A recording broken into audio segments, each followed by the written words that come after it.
Rais wa Marekani Donald Trump ameiambia PBS siku ya Jumatano kuwa ana imani Marekani inakaribia kufikia makubaliano na Irani, akisema, nadhani kuna nafasi nzuri sana ya kumalizika kwa jambo hili, na kama isipoishia itabidi turejee kuwapiga mabomu vibaya sana, Trump aliambia PBS. Lakini nilihisi hivyo huko nyuma kuhusiana nao, kwa hivyo tutaona nini kitatokea, aliongeza Trump, akisisitiza kuwa katika makubaliano ambapo Irani itashinikizwa kusalimisha madini yake ya urani, Teherani ingetoa vifaa hivyo kwa Washington na kuahidi kutofanya kazi katika vituo vyake vya nyuklia vilivyopo chini ya ardhi. Watakuwa wakijiendesha kwa nia njema kwa kipindi cha muda mrefu, alisema Trump. Maoni ya hivi karibuni ya Rais Donald Trump kwa PBS yanadhihirisha msukumo mkubwa wa kidiplomasia wa kutatua mgogoro wa Irani kabla ya ziara yake ya kiserikali mjini Beijing iliyopangwa kufanyika Mei 14 hadi 15, 2026. Makubaliano haya yanayotarajiwa ya hati ya kurasa mmoja inasemekana yatajumuisha kusitishwa kwa urutubishaji wa urani kwa Irani kwa miaka 15, kuondolewa kwa vikwazo vya Marekani na kuachiliwa kwa mabilioni ya dola ya fedha za Irani zilizozuiliwa.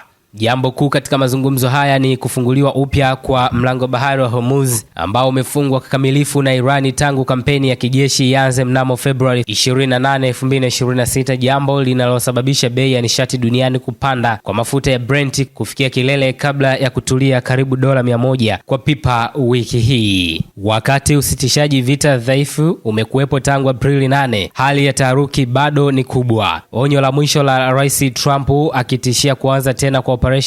Operation Epic Fury kwa kiwango cha juu zaidi na mashambulizi makali ya mabomu linatumika kama mbinu ya mwisho ya shinikizo kuilazimisha Teherani kukubali yaishe. Kauli hii inafuatia uamuzi wake wa kusitisha Project Freedom, mpango wa kijeshi wa majini wa Marekani uliokusudiwa kusindikiza meli za kibiashara kupita katika mlango bahari wa Hormuz, ikionyesha kuwa unatoa nafasi finyu kwa diplomasia kufanikiwa. Ikulu ya Marekani inaishinikiza China, ambayo ni mteja mkubwa wa mafuta ya Irani, kutumia uhusiano wake na Teherani kufanikisha makubaliano, hata wakati waziri wa mambo ya nje wa Beijing Wang Yi akitoa wito wa kusitisha vita mara moja na kwa ukamilifu ili kuzuia kuyumba zaidi kwa uchumi duniani. Makubaliano yanayopendekezwa yangeishuhudia Irani ikisalimisha akiba yake ya urani iliyorutubishwa kwa kiwango cha juu kwa Marekani na kufunga vituo vya chini ya ardhi kama Fordo na Natanz. Hata hivyo, njia ya kufikia makubaliano bado ni ngumu kutokana na mapendekezo ya pointi 14 kutoka Teherani ambayo yanatafuta kumaliza vita na kufungua njia ya usafirishaji kwanza,